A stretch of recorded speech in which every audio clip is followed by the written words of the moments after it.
Hello, my name is Brock Tatum, and today we're going to be talking about the Anticipation Guide. It is a pre reading strategy for students and is a way to get kids into being engaged with their reading before they even begin the reading process.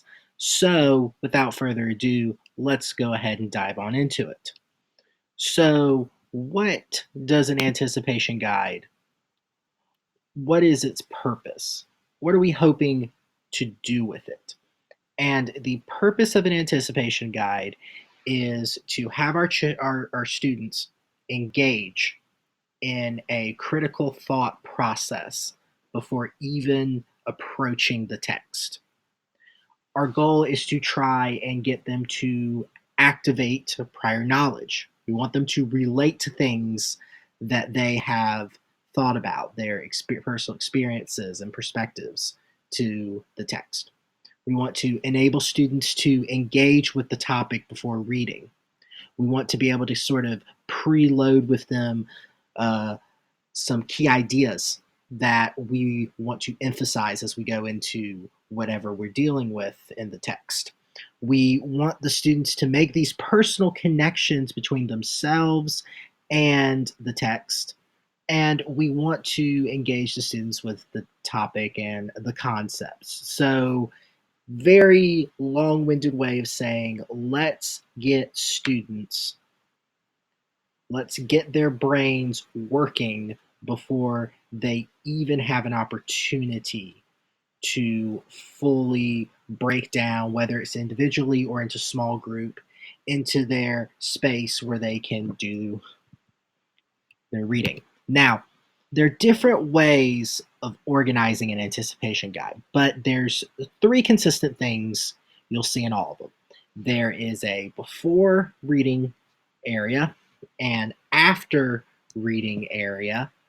If you'll follow my mouse here, so you have this before reading areas, you have these after reading areas, and then these statement areas. And the idea is that we'll have our students engage in the before reading areas with these statements. So they're going to read, they're going to give their thoughts. Now, here we have them outlined as true or false, but they can be sentences, they can be, longer pieces of engagement, or they can just be, very simple, brief, I agree or I disagree.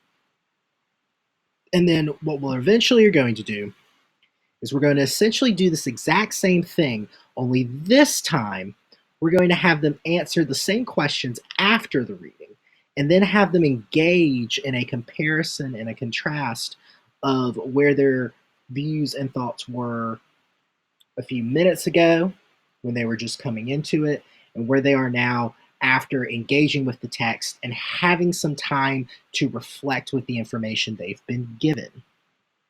So, what you're going to see on the handouts that you've been given are two documents. There's a social studies document called What My Students Don't Understand About Martin Luther King Jr.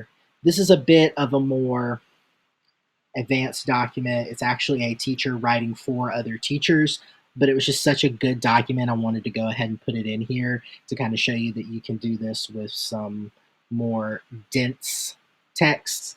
And then I have sort of an on level sixth, seventh grade science article, Science Says Evolution, which talks about evolution. And what we're going to do is we're going to engage with these texts. We're going to walk through the anticipation guide that I've given you. And we're not going to have time to do both, so I want you to pick one. It can be either one. We'll discuss both. And whichever one you pick, I want you to walk through the anticipation guide as it has out in front of you and simply follow through with it. So go ahead, pick the one you want to read, and I'm going to give you 45 seconds to fill in your before questions. So go ahead, take about 45 seconds.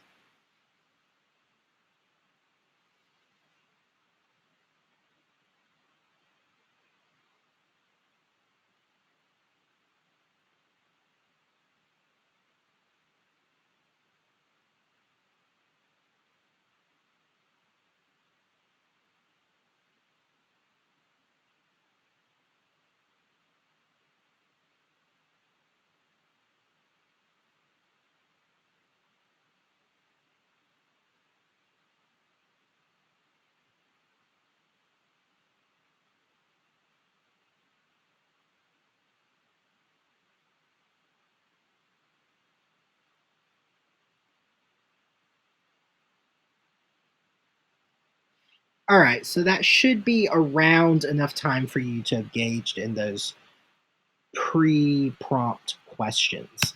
So let's talk a little bit about each one on the sheet. So at the top of the sheet, you're going to see prompts for evolution.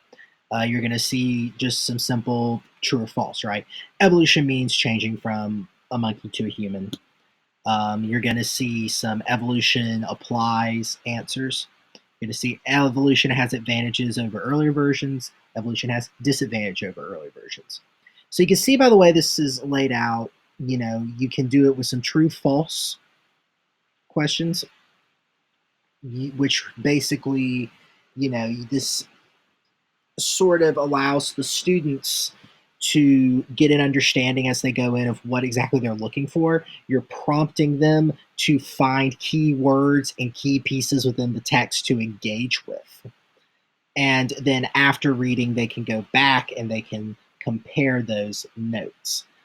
In this case, if you go down here to the MLK anticipation guide, it's a shorter set of questions, but I do want to highlight for the MLK one that there's two questions there. Most parents do not like friends who have been to jail, and I would fight for civil rights no matter what happens. Those are the first and last. And that's the other interesting thing that I think the anticipation guide does is it pushes students to engage in critical thinking, right? We don't have to just use this in its design as a tool for, zero sum, true false questioning.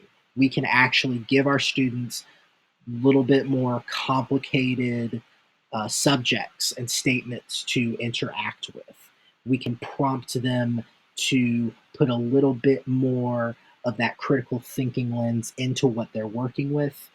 And I think that it's one of the nice things about this pre-reading method is you can both use it from a semi-assessment kind of assessment level of, you need to be able to tell me, is this right, is this wrong, but you can also use it in a way to promote the students to discussion, promote them to have more self-reflection with the text.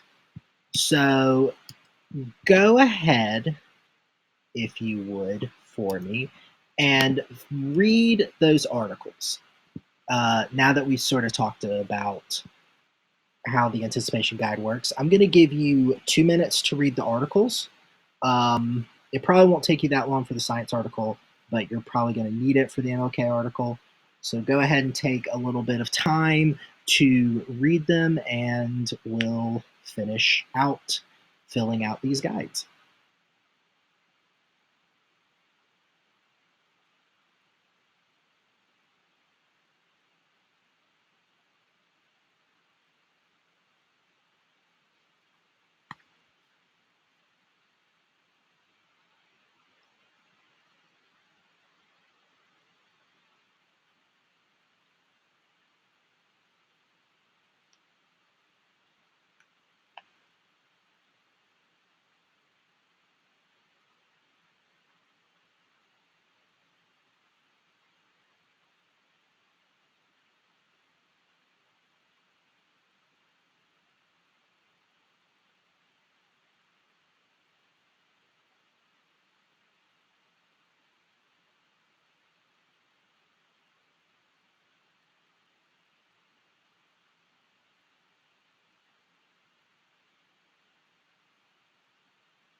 Okay, so if you're not finished with your article, that's perfectly fine.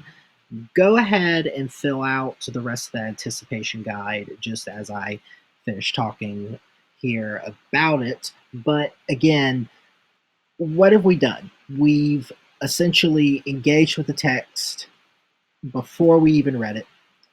And now we're re-engaging with those original questions that we've been prompted with and those original statements. And here you can go several different ways with your students. You can open it to discussion if you want to. You can have students come together and interact with each other, talking about it and sharing information, whether you're doing it as a whole class or you're doing it in a small group. You're also seeing that students are able to deal with those questions of reflection, discussing if they've had opinions change, if their opinions have changed. And you can definitely have them turn it in or you can do it for credit. But the key idea here is I hope we can see that what the anticipation guide is really good at is being a pre reading strategy that really approaches the students at a ground level. And lastly, a quick thing to mention is differentiation. So there's a couple of ways you can differentiate this strategy. You can have students simply complete the anticipation guide orally. You can have the anticipation guide organized in a different way, have them mark it with different colors, maybe have them use coins. You know, essentially you can remix it and reorganize the visual material of it in a way to work with certain students. Now, if you have students writing full sentences in their reaction statements, you can simply go back to just a simple agree, disagree, true, false. Um, right? So if there's a class where maybe you want students, say for the MLK anticipation guide, to write, this is why, give a one sentence explanation of why they feel that way. You may differentiate by having some students not do that and just simply give affirmatives, negatives, and things of that nature. So ultimately, the differentiation guide, sorry, anticipation guide is a very, very useful tool, I think, to have in the teacher's toolbox. It's a very useful reading and writing strategy. So I hope that this has been very enlightening for you. I am going to open the floor for questions now at the end of this video, but thank you so much for giving me your time and patience.